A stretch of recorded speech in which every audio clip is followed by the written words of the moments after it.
Hi folks, welcome to a brand new show from Made TV. Are you ready to be spooked? Then join us as we go bump in the night.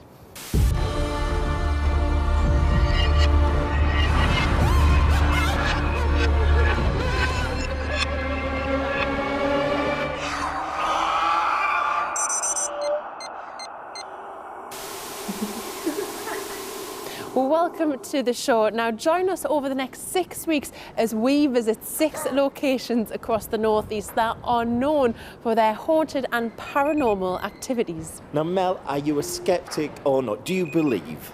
56% yes and 99% absolutely yes, because I am terrified of my own shadow. Absolutely. Too. We're going to be lousy at this show. We've come along today to N.E.L.S.A.M, which is the Northeast Land, Sea and Air Museum. Now it's daytime now, it's a bit windy out. I don't know if you can hear it, but literally this building is creaking. Can you imagine what it's going to be like when all the lights go out? Yeah, terrifying. I'm scared now, but we've got a group of paranormal investigators with us. We're going to be in safe hands, but I have a feeling it's going to be a spooky old night.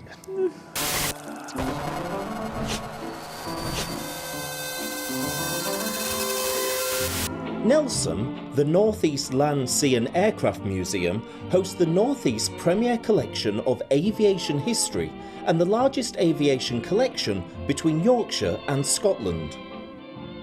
It opened as an airfield in October 1916 at the height of the First World War and was home to No. 36 Squadron of the Royal Flying Corps, soon to be renamed the RAF. The site was originally called Hilton after nearby Hilton Castle, and due to an increase in Zeppelin attacks was given the task of defending the coast between Whitby and Newcastle. Planes from the station saw action down in a Zeppelin in the mouth of the Tees in 1916 and over Hartlepool on New Year's Day in 1918. During the Second World War, the base became home to Spitfires and Hurricanes and played a major role in defending the northeast from the Luftwaffe. Well, there you go, folks, a plotted history of N.E.L.S.A.M, dating back from the First World War all the way through to the modern day. Now imagine the Second World War, when the country was at peril. Hundreds of airmen served from this airfield, and sadly many lost their lives. Now to see if there's any still around today, let's welcome our paranormal team.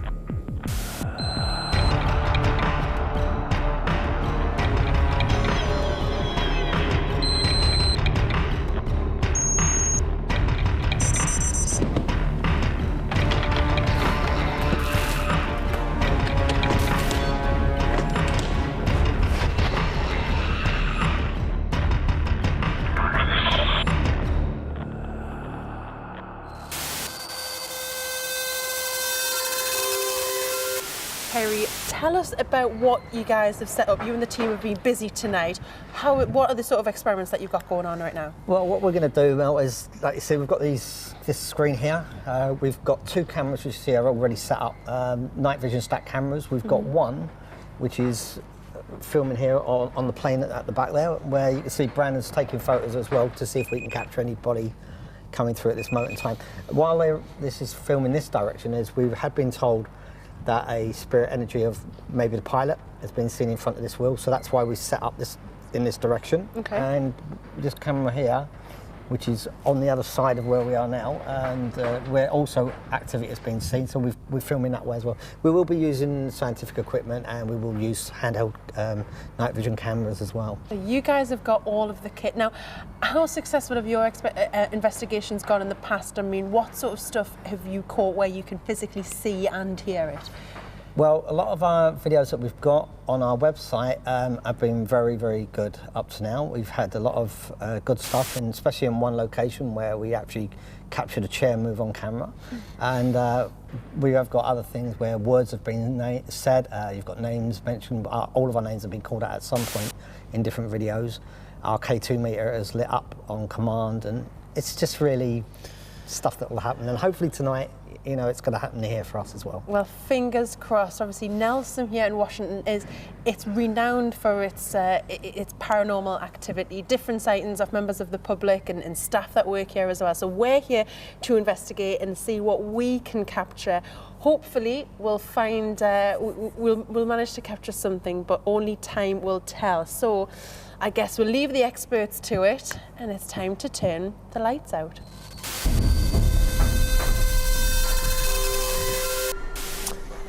Well, we're about to start our night investigation, but something spooky's happened already, hasn't it? We were about to start. The team are sort of just questioning their kit at the minute because they arrived with fully fresh and spare multiple batteries, and they've all died. They've all done, I don't know if you can see here, one of the cameras. Ooh!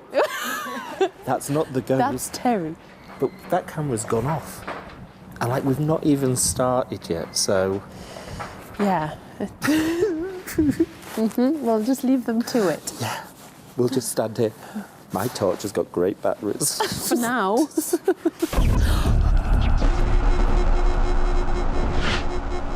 Well, we managed to sort out the battery situation. That was weird, wasn't it? All of them just dying like that.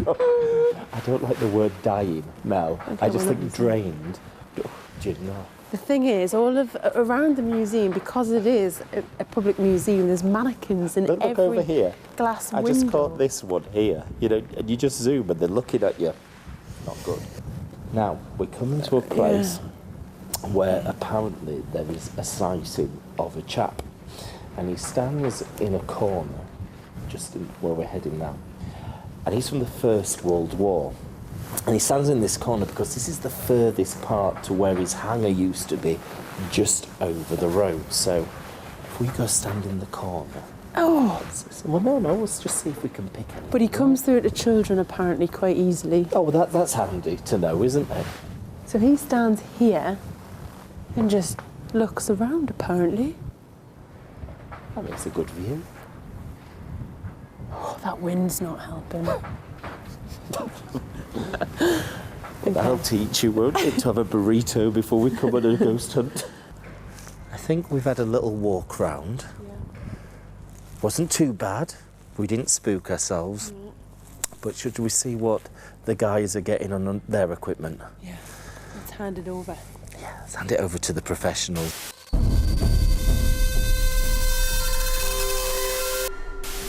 Well, it's time to hold another investigation, and we've got the Obelisk 3 playing.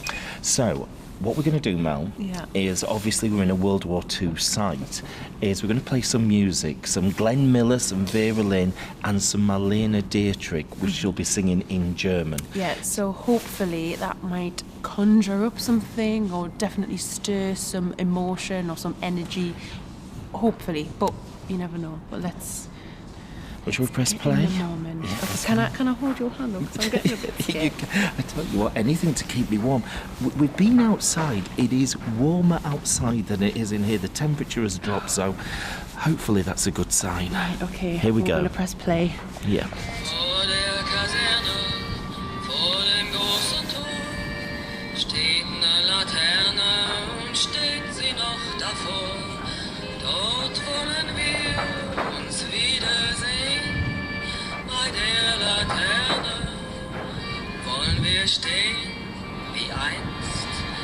I'm actually thinking, it's just said correct. Now, obviously that's sung in German. I don't know what they're actually singing about, but if there is the German pilot, which actually is, resides in this area, is it actually saying correct because of whatever has been said on there? That's the way I'm interpreting it. Ich bin eine Peter. It's just said video. He's got a bit. As it. Can you acknowledge the fact that this is being filmed? Marker. Can you please acknowledge that you know that this is being videoed? If you can hear the music playing and you like it, could you please, can you come towards the device with a little green light? Oh, it's just enough. Enough? Yeah, it's enough. Enough. It said enough. Have you had enough of listening to this music?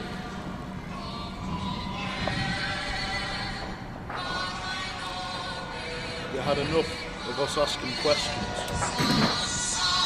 If you want us to stop, you need to do something for us. Can you come to this little green light on the table Make the lights just go up once into the red.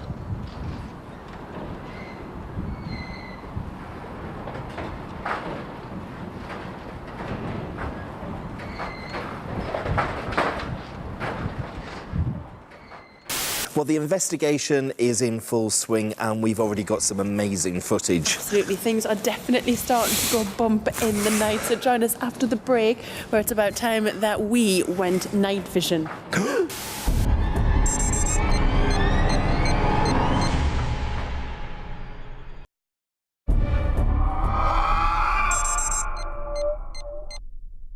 Welcome back to Bump in the Night. It has gone so cold here. The N.E.L.S.A.M, it's just going crazy at the moment. So let's head back to the investigation and see how things are getting on. It's rapidly getting colder. Actually feeling freezing around my fingers at the moment.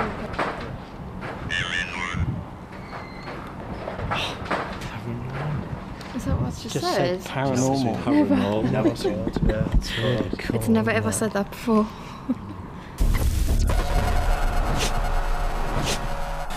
Well, we've had loads of voices, loads of messages coming through, but Mel, I think this is time where we have to brave up and do our challenge. So I'm going to go across the courtyard to another hangar and be there on my own, and you have to stay here on your own. I'm going to give you a camera. Is it going to be all right, yeah? No. It's going to be fine. No. It's going to be fine. Just speak German to it. Because I don't know German. Well, then it's fine. You're going to be okay, right? So, are you ready to do your own little experiment? No. It's going to be good. See you in a bit. Not. If I see anything or hear anything. Oh my God. No, there's something coming from over there. Oh. Oh. Oh, I don't like it.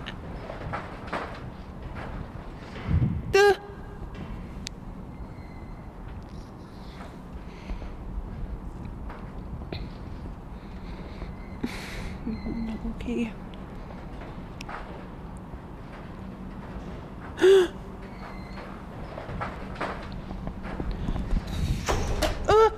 Shut up! No, stop it! That's enough now. No, I'm coming over. No, I'm coming over. I don't like it. I don't like it. I don't like it. No, I don't like it. Well, it's my turn now.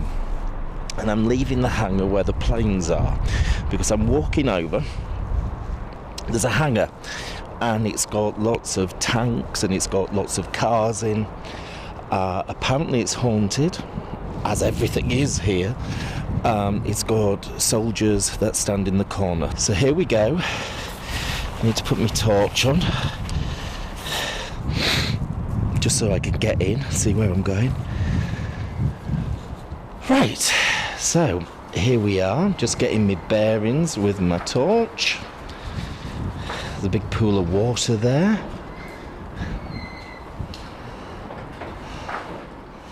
Right, so if you bear with me, I'll just turn my torch off.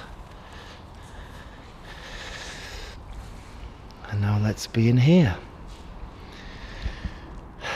Oh, no, I got given the N.E.L.S.A.M thing, didn't I? So, bear with me, I can't see. So let's switch this on. Right, so... Well, thank you very much, dictionary mode. So, is there anybody in this room with me now?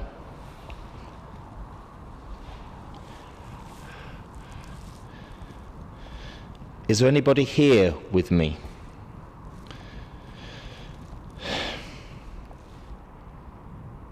No?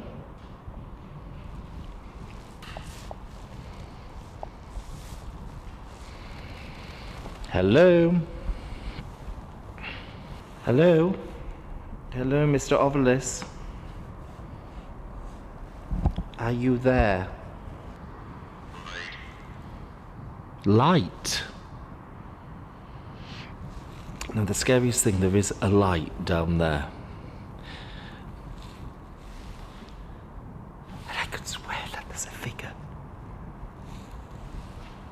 Would you like me to go to the light?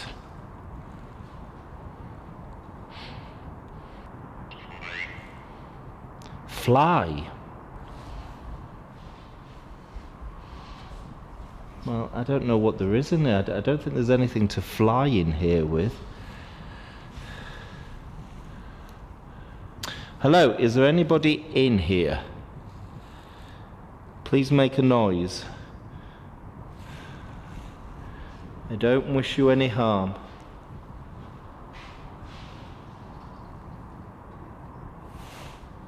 Hello? Are you there? Descend.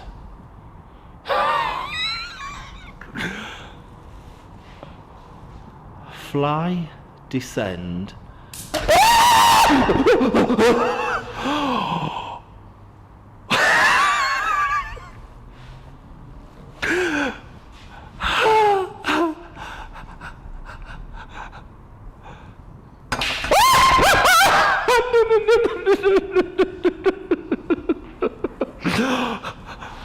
Are you hearing this?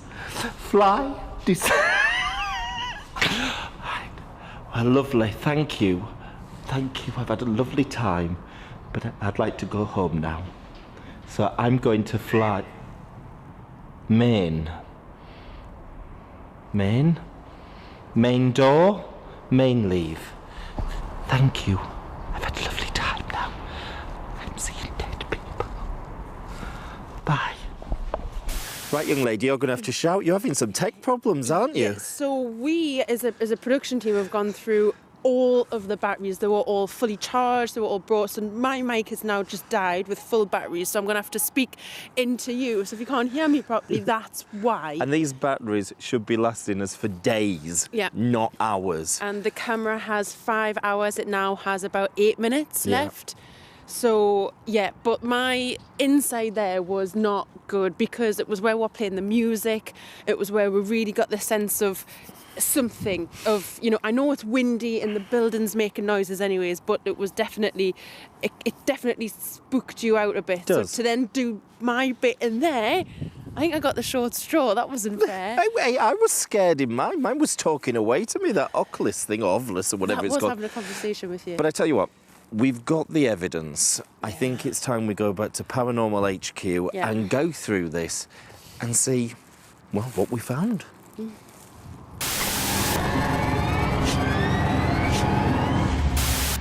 Well, we've arrived back at the glamorous basement of Paranormal HQ. Yeah, and Brandon, Terry, first of all, N.E.L.S.A.M, what a place. What were your overall thoughts? Well, such an amazing place. I'd never been there before. And with all the history that was in there, hopefully we were going to catch some good stuff. And that's the thing, I mean, there was so much emotion in that place. You've got fighter planes, you've got an actual World War I and World War II airfield. Does emotion bring out spirits? We go in there hoping it does, and a lot of the time, the more trauma or happy memories people have there, it tends to bring out a lot more evidence. Now, we're looking to see if there's any concrete evidence that we can say that happened, but there was a lot of unexplained events that were going on as well, wasn't there? And one of your devices wouldn't shut up either, would it? Yeah, that's right. It was the Ovilus. Yeah. That's a little phonetic generated device that uses EMF energy to communicate to the living. It will come through with words. It also has a little screen on it which will display what it's trying to say to you. So how does that work? I mean, is it electricity in the air and it just randomly picks out words? Well, what it is every spirit energy is an electronic magnetic field, and it uses that to produce these words and, speech for the device. But if we were stood next to a generator that was giving out energy, would that affect it as well? Just so that we can iron out any kind of, interaction or interference around us. Was that independent, or could there have been something in that building, man-made, that was triggering all that reaction? I don't believe it could have been anything like that. We have another piece of device called a REM pod. You can put that next to a big field of energy, like a generator, and you will see it go off. That is some things that can be done. But on that piece of device, it's specifically words on a screen, and it's words that come through as speech. So and I believe that could have happened. So what do you think? Do you think that you can make a clear and cut yes or no, or do you think it's worthy of further investigation? We can't make a decision based on the one investigation we've done. We'd have to return. I mean, it's a great place. We'd love to go back. So I'd say the case is still open. What do you think? Well, we've been there before. We've done a separate thing before on a different show, and we picked up some activity, which is what we went back to N.E.L.S.A.M for. So I'm going to say that there was a lot of atmospherics. It was windy, you know, it was near a noisy road. But yeah, there is something, for me, there is something there. And when we played that World War II music, that just sent shivers down my spine anyway. And you're more sceptical than I am. I'm more sceptical than Madam here, so I'm going to say case open still. Yeah, I'd agree, but I'd say just from the feeling, whether what we capture on camera or noise and things like that we're picking up, from the times we've been there, there is definitely more than meets the eye to N.E.L.S.A.M.